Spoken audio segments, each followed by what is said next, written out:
baik Komnas HAM maupun Kompolnas ini kan seperti bemper buat polisi. Apalagi kalau kita lihat pernyataan-pernyataan Benny Mamoto ya, tiap hari dia tampil di TV, terus mengulangi pernyataan-pernyataan membela polisi seolah-olah ini polisi ini disamakan semua. Padahal ini kan hanya 1-2 orang. Pertanyaannya kapan Benny Mamoto bekerja? Kalau tiap hari dia tampil berdialog di televisi. Nah, mana ukurannya orang ini disayang bapak oleh ibu? Pada tanggal 1 Juli 2022, Ibu Putri memanggil adiknya almarhum yang juga polisi dinas di Yanma Polri. Dipanggil, dia dihadiahi. Hadiah yang diberikan pertama uang 5 juta. Adiknya yang polisi, Reza namanya. Reza, ya. Kemudian dikasih lagi dompet merek Pedro. Udah saya potret itu. Ada tas dan sebagainya. Bahkan dijanjikan dia akan diurus mutasinya atau kepindahannya dari Yanma Polri ke Polda Jambi. Saya tidak pernah cari panggung. Ratusan kali saya tiap hari diundang untuk tampil di TV. Saya belum pernah mau. Yang saya sodorkan adalah rekan-rekan saya 7 orang. Saya sendiri kerja terus tiap malam. Saya sampai tidak tidur 1 minggu untuk mengumpulkan bukti sebanyak ini. Ini bukti saya ini. Jadi saya tidak berspekulasi, tapi semua ini bukti otentik.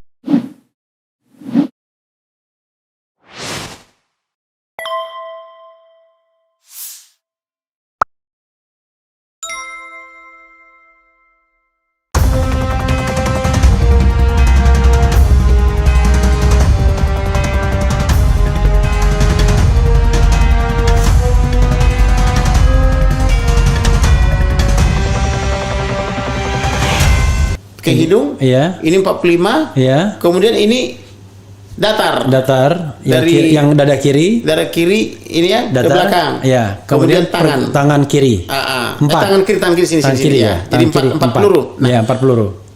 Pertanyaannya, kenapa lukanya jauh lebih banyak daripada 4? Iya.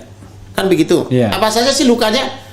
Lukanya itu kan antara lain di bawah mata, kantung mata ya. Di kantung mata, terus di atas alis, ada itu berapa kali itu kan, itu. Kemudian ada lagi di bahu, bahu kanan ini, yang kayak dislokasi itu. Ya betul. Sedangkan tembakan tadi kan ini, kenapa ke sini ada luka terbuka yang diambil sampel. Nah, di paha. Kemudian kenapa ada lagi luka di jari-jari, jari kelingking dan jari manis di paha tadi, paha lipatan dalam. Kemudian kenapa ini patah? Kenapa ini patah? Apakah ini patah akibat peluru? Rasanya tidak, karena pelurunya itu kan sudah disonde dia, tembus dia, tidak menyebabkan patah, tapi ini kok bisa patah kan gitu. Nah, kemudian ada lagi di paha, lipatan paha kiri. Kemudian ada lagi di pergelangan kaki kiri. Nah, yang tidak bisa dijelaskan, harus memerlukan penelitian kembali kan gitu. Mereka menyebutnya PA kan gitu ya. Kemudian di sebelah kanan ada sobekan di urat nadi bawah yang diperkirakan untuk memasukkan formalin sesuai penjelasan Karopenmas kan begitu. Kemudian kaki kanannya ini tidak lurus lagi. Dulu waktu dilahirkan sempurna, waktu melamar polisi sempurna, tapi ketika meninggal tidak sempurna lagi. Nah, ini belum bisa dijelaskan. Kaki kanannya kenapa? Bengkok gitu. Oh, bengkok sudah. Kaki kanannya bengkok. Tidak lurus, tapi kalau kaki kiri lurus. Padahal yang mengalami kekerasan atau sebelah kiri. Ada sebelah kiri, tetapi kanan ini ada apa? Ini menjadi tidak lurus. Nah, kan harus ada penjelasan ilmiah tentang ini. Nah, itulah antara lain yang bisa saya jelaskan berdasarkan hasil pekerjaan dokter-dokter maupun ahli kesehatan kita yang bekerja sama dengan dokter-dokter forensik yang dari RSPAD, dari RCM, dari Andalas, dari Bali, dan entah dari mana lagi itu, karena yang hadir cuma ada 4 waktu malam hari itu. Oke, Bang, kita bicara time frame kalau begitu ya. Dari penjelasan Komnas HAM, menurut mereka yang sudah memeriksa 20 CCTV yang diberikan oleh pihak Polri, itu dikatakan bahwa ketika mereka datang dari Magelang pukul 15.30 kurang lebih ya. Itu semuanya dalam keadaan sehat walafiat, bugar. Apa buktinya? Ya, CCTV itu menurut ini. Ya, apakah CCTV-nya sudah diperiksa, sudah diuji oleh ahli digital forensik? Nah, makanya nanti abang jawab itu dulu. Saya kan sampaikan dulu yang disampaikan. Karena anak saya, Pak. Anak saya umur 9-10 tahun sudah jago edit. Masih SD. Nah, baru umur 10 tahun mau 11 sudah lulus SD, sekarang udah SMP. Dia itu kalau handphone saya rusak, dia memperbaiki, tapi saya harus bayar karena bapak Roxy juga bayar. Saya bayar katanya. Itu umur 9 tahun sudah jago handphone loh Pak. Udah jago edit. Bapak mau diedit kayak apa tuh dia jago. Nah pertanyaannya ini editan atau asli? Sudah asli dari diuji oleh digital forensik kan begitu. Oke. Tapi itu beratnya di situ ya. Karena Komnas HAM pun rely on polisi sendiri kan bahan-bahannya yang sudah di. Dan kita mesti mengetahui baik Komnas HAM maupun Kompolnas ini kan seperti bemper buat polisi. Apalagi kalau kita lihat pernyataan Benny Mamoto ya. Tiap hari dia tampil di TV. Terus mengulangi pernyataan membela polisi seolah-olah ini polisi ini disamakan semua, padahal ini kan hanya 1-2 orang. Pertanyaannya kapan Benny Mamoto bekerja? Kalau tiap hari dia tampil berdialog di televisi, apakah fungsi Komnas HAM itu berdialog di televisi tiap hari? Saya aja ini baru kali kedua diundang. Atau menghadapi TV ya. Pertama tadi pagi di Kompas TV, ini yang kedua. Tadi malam, tengah malam pulang dari Jambi, sekali itu melalui YouTube, itu pun dari rumah. Kan gitu. Baru 3 kali. Selebihnya itu cuman waktu melapor di Barreskrim sekali. Kemudian waktu gelar awal sekali, tetapi video-video itu kan dipotong-potong oleh TV seolah-olah saya berulang kali nampil, padahal bajunya kan itu juga. Satu baju warna hitam yang Bapak munculkan tadi, satu baju warna merah. Kan itu terus bajunya. Jadi salah perkataan Denny Siregar yang mengatakan saya nyaman di depan kamera atau cari panggung. Saya tidak pernah cari panggung. Ratusan kali saya tiap hari diundang untuk tampil di TV. Saya belum pernah mau. Yang saya sodorkan adalah rekan-rekan saya 7 orang. Saya sendiri kerja terus tiap malam. Saya sampai tidak tidur 1 minggu untuk mengumpulkan bukti sebanyak ini. Ini bukti saya ini. Jadi saya tidak berspekulasi, tapi semua ini bukti otentik. Bapak boleh lihat ini. Itu bukti otentik semua sebanyak itu. Itulah saya kerjakan dalam 2 minggu ini. Saya mendapatkan membrainstorming 11 saksi bagaimana supaya mereka yang tadinya takut mengatakan yang benar, saya brainstorming dia untuk berkata jujur tentang apa yang dilihat, didengar dan dialami. Itu kan bukan pekerjaan mudah. Memotivasi orang-orang yang takut kan begitu. Saya harus masuk ke pelosok Jambi yang jalannya atau infrastrukturnya masih sangat jelek, cuma bisa 5-10 km per jam. Saya goyang-goyang begini di jalan sampai kadang jam 4 pagi gitu loh kan. Orang kan nggak tahu. Tapi ada yang berani-berani mengatakan saya cari panggung. Inilah panggung ketiga. Panggung kedua yang saya hadiri. Itu pun panggung pertama di rumah saya tadi malam. Panggung kedua tadi pagi di kantor saya. Ini panggung ketiga atau panggung pertama di kantornya. Ini bukan panggung lah ya. Ini tempat klarifikasi. Panggung itu di TV. Siap. Kalau sibuk di panggung, inilah panggung pertama saya. Jadi kalau panggung itu TV. Kalau ini sih bukan panggung. Kalaupun disebut panggung, inilah panggung pertama saya. Jadi salah Denny Siregar mengatakan saya cari panggung dan nyaman di depan kamera. Inilah pertama kali. Karena kalau misalnya abang YouTube, abang agak panggung, abang bisa bikin sendiri. Selebihnya itu, Prof. Saya doorstop. Kalau doorstop itu kan kalau sudah ratusan sampai ribuan orang misalnya mengepung saya di pintu Barreskrim itu, apa saya bisa menghindar lagi? Saya kan harus memberikan perhatian. Dan mereka itu kan di undang-undang loh, Undang-Undang 40 tahun 1999, mereka berhak mendapatkan informasi. The right to information, bahkan hak asasi itu. Hak asasi juga, dan mereka itu profesinya memang untuk memburu informasi untuk diberitakan ke masyarakat. Terkait juga dengan Undang-Undang Transparansi Informasi Publik. Dan ini sejalan juga dengan amanat daripada Presiden RI, buka seterang-terangnya, jangan ada ditutupi. Berarti saya melaksanakan isi amanat Presiden RI kan begitu. Bukan, amanat konstitusi, undang-undang, dan presiden. Itu urutannya begitu ya, karena Prof kan ahli dari situ kan, jadi urutannya begitu, konstitusi, undang-undang dan amanat presiden kan gitu. Siap. Jadi saya nggak bisa bicara time frame ya, karena di berita itu kan Komnas HAM dengan yakinnya mengatakan bahwa 15.30 katanya datang dari Magelang, nggak ada edit, ini nggak ada editnya katanya. 15.30, bahkan dikatakan pada 15.43, bukan 15.43, 16.43, 17 menit sebelum jam 5 sore, itu masih berhubungan dengan Vera Simanjuntak. Salah, itu ada sekitar berapa puluh kali miss call. Ini ya dicatat ya.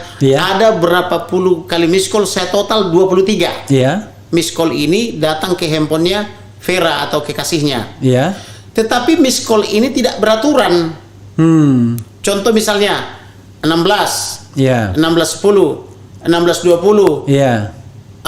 Sudah Sudah 16.20 balik lagi 16.05 misalnya gitu. Oke. Jadi miss call-nya itu tidak beraturan tapi sekali masuk beret gitu loh. Jadi tidak beraturan masuknya.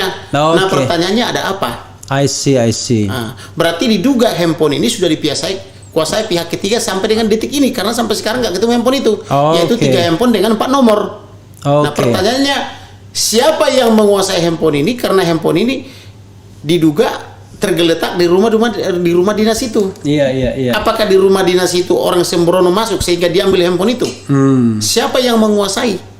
Oke, jadi menurut Demikian juga bajunya sampai sekarang tidak tahu kita sama siapa. Baju yang dipakai pada saat pembantaian itu. yang katanya baju putih itu kan? Oh, nggak ngerti lagi tentang baju apa. Yang saya duga kalau orang pulang kerja dari kedinasan ya tentu dia pakai PDH. Iya. Karena dia kan ajudan mengawal tuh, berarti dia pakai baju PDH.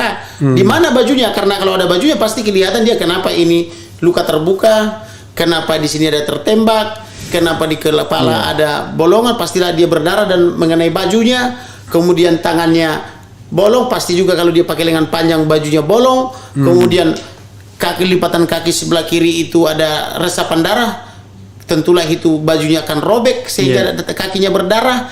Ada lagi luka di sebelah kiri bolong juga, tentulah kaos kaki dan sepatunya bolong, kan begitu. Nah, di mana sepatu, kaos kaki dan baju PDH-nya? Iya, dan kalau luka ini bukan cerita tapi faktual. Ya kan ibaratnya kan gitu. Jadi kita bukan berasumsi ini. Saya bawa bukti seperti ini. Saya mau tanya, apakah penyidik sudah punya bukti sebesar ini? Karena saya kerja keras siang malam. Kalau ibaratnya kalau orang lain kerja separuh hati, saya sepenuh hati, kan begitu. Makanya saya dapat bukti sebanyak ini. Gitu loh. Saya kerja siang malam loh, per 1 minggu saya nggak tidur. Oke. Gitu. Jadi kalau misalnya saya balikkan kepada time frame, dengarkan dulu time frame yang saya baca di media. Siap, ya. Katanya itu ada komunikasi pada pukul 10, jangan diganggu. 10.58. Ya, 10.58 jangan diganggu karena mau mengawal dari Magelang, kan begitu. 10.58 itu itulah terakhir percakapan dia dengan WhatsApp grup keluarga. Karena ayah ibunya, kakak adiknya ini sedang liburan ke Balige, pinggir Danau Toba, Prof. Nah, kemudian mereka dari situ akan mengarah lagi nanti ke Tapsel Selatan, yaitu kampungnya bapaknya Huta Barat. Untuk ziarah ya. Ziarah juga. Kalau Balige itu kampungnya ibunya. Nah, maka si anak ini juga diajak, maksudnya korban ini. Almarhum ini juga diajak, ikutlah ke sini. Ya nanti saya izin dulu kepada bapak dan ibu, mudah-mudahan dikasih izin setelah saya mengawal mereka ke Jakarta. Karena memang rasanya kalau misalnya 10.58 dia masih mengatakan di Magelang, berarti tambahin 7 karena pergerakan itu makan waktu 7 jam. Iya, makanya 15.30 mengherankan rasanya. Dan yang lucunya jam 17 sudah ditemukan mayat oleh Kapolres Jakarta Selatan. Nah, pertanyaannya kapan pelecehannya, kapan tembak-tembakannya? Iya. Kalau jam 17 sudah jadi jenazah. Enggak, yang paling mengherankan juga saya baca pukul 15.30 sampai di kediaman. Menurut kediaman itu kan ada beberapa. Ada kediaman rumah dinas, ada kediaman rumah pribadi. Iya, jadi tapi nggak jauh rumah dinas. Berapa ratus meter? Cuma 500 atau 700 meter kan? Karena standar mereka katanya rumah kedinasan itu untuk sterilisasi ke luar kota. Iya. Rumah pribadi setelah steril. Iya. Nah, jadi itu SOP-nya katanya kalau dari luar kota itu harus ke rumah dinas dulu. Nah, pergerakan itu kan memakan waktu juga. Iya. Nah, kemudian ada lagi informasi yang mengatakan tiba-tiba CCTV hilang, tiba-tiba CCTV disambar petir, tiba-tiba diketemukan lagi. Kok udah disambar petir ketemu lagi? Kok sudah hilang ketemu lagi? Nah, dari siapa ditemukan CCTV itu? Harusnya kan dia tersangka karena melucuti barang bukti. Siapa yang memerintah dia? Karena tidak mungkin CCTV itu dilucuti tanpa perintah. Karena itu komplek Polri, apalagi di pos penyimpanan kan tuh di Polder itu kan di pos. Jadi saya pastikan lagi Bang ya. Iya. Ketika 10.58 itu WhatsApp terakhir itu Abang perkirakan memang berasal dari almarhum ya. WhatsApp 10.58 yang di grup keluarga. 10.58 itu pagi. Iya, 10.58 pagi. Kita anggaplah Brigadir J yang WhatsApp-WhatsAppan itu. Iya. Walaupun belum tentu juga dia. Walaupun belum tentu. Iya, saya paham. Tapi katakanlah dia. Makanya saya perlebar itu tempus delicti, locus delictinya. Yang kalau mereka tadinya bilangnya di rumah dinas, saya undurkan ke Magelang. Iya.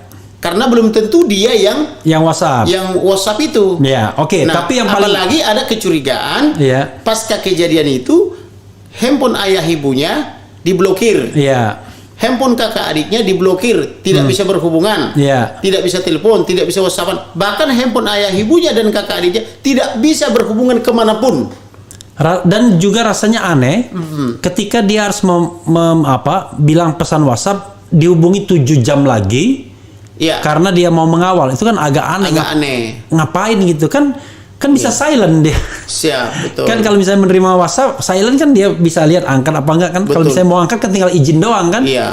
Toh yang dia kawal bukan presiden misalnya. Ini mohon Siap, maaf. siap, Itu kan iya. biasanya kan kalau ajudan dan keluarga ya santai-santai aja lah kita kan. Betul. Dan Bukan- satu lagi, bukan acara dan satu kenegaraan lagi- maksud saya. Dan satu lagi, Prof Iya. harus ingat ini anak sebetulnya penugasannya bukan ajudan. Ya. Ini adalah pidana umum subdit 3.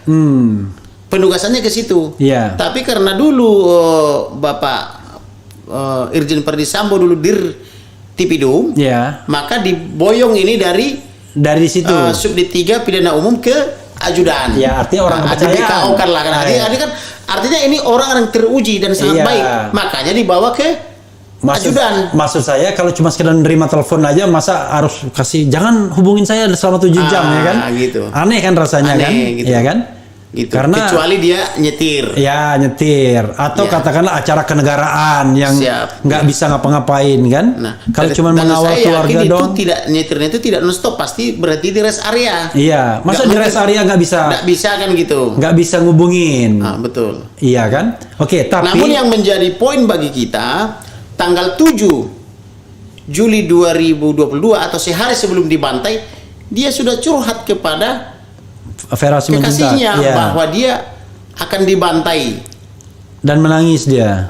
Nangisnya sebelumnya lagi. Oh, sebelumnya. Dia akan dibantai dan pamitan. Cari Di situ ditanya siapa yang akan membantai atau membunuh. Nah, disebutnya skuad lama. Nah, sebetulnya yang bertanya itu kekasihnya, skuad lama atau skuad baru. Artinya di antara mereka ini sudah ada pengertian tentang siapa skuad lama, siapa skuad baru. Makanya kekasihnya bisa bertanya, yang mengancam membunuh siapa bang? Skuad lama atau skuad baru? Skuad lama. Nah, saya tanya, berarti kau sudah mengerti tentang skuad? Iya. Kepada kekasihnya, sudah bapak. Dia kan manggil saya bapak. Iya. Karena dari segi adat ya, Iya. saya manggil dia Namboru, dia Iya. manggil saya bapak kan gitu. Nah, memangnya selama ini ada masalah? Oh ya, informasinya skuad lama ini selalu iri hati kepada almarhum karena almarhum ini cekatan dan disayang oleh bapak maupun ibu. Nah, mana ukurannya orang ini disayang bapak oleh ibu? Pada tanggal 1 Juli 2022, Ibu Putri memanggil adiknya almarhum Iya. yang juga polisi dinas di Yanma Polri. Dipanggil, dia dihadiahi. Hadiah yang diberikan pertama uang 5 juta. Kepada? Adiknya yang polisi. Oke. Reza namanya. Reza ya. Kemudian dikasih lagi dompet merek Pedro. Udah saya potret itu. Ada tas dan sebagainya. Bahkan dijanjikan dia akan diurus mutasinya atau kepindahannya dari Yanma Polri ke Jambi. Polda Jambi. Nah, artinya apa? Bahwa tidak mungkin Ibu Putri selaku istri ex-Kadipropam itu memanggil adiknya, diberi hadiah dan segala macamnya itu kalau tidak dekat hubungannya. Iya. Artinya kalau tidak baik perilaku daripada almarhum. Karena almarhum berprestasi dan baik dan dapat dipercaya, sehingga adiknya pun kebagian berkat. Kan begitu? Ya. Logika berpikirnya kan gitu. Tapi begini, saya tetap menarik untuk kalau seandainya ini ada skenario yang diciptakan ya, tapi kita kan tetap praduga tak bersalah. Ya. Jadi yang tadi pukul 10.58 kita tarik garis. Itu di tanggal 8 ya? Iya, di tanggal 8. 10.58 itu katakanlah jam 11 ya, cuma 2 menit lagi kan? Iya. Katakanlah jam 11. Iya. Jam 11 nyampe ke Jakarta kata berita yang dirilis Komnas HAM 15.30. 15.30. Enggak, harusnya 7 jam. Iya, kan makanya 15.30 itu berarti kan 12, 1, 2, 3 cuma 4,5 jam. Apa mungkin Magelang Jakarta 4,5 jam? Saya itu jago mobil. Iya. Kalau bawa mobil saya pasti juara 1. Iya. Karena saya kalau bawa mobil bisa 200 km per jam. Misalnya saya pernah bikin Lampung Palembang itu 2 jam. Iya. Nah, saya tidak yakin kalau dari Magelang ke Jakarta. Iya, karena Magelangnya tuh tidak langsung jalan tol soalnya. Betul, kecuali langsung jalan tol. Iya. Dari Solo misalnya langsung bus. Karena mereka ya kan dari tanah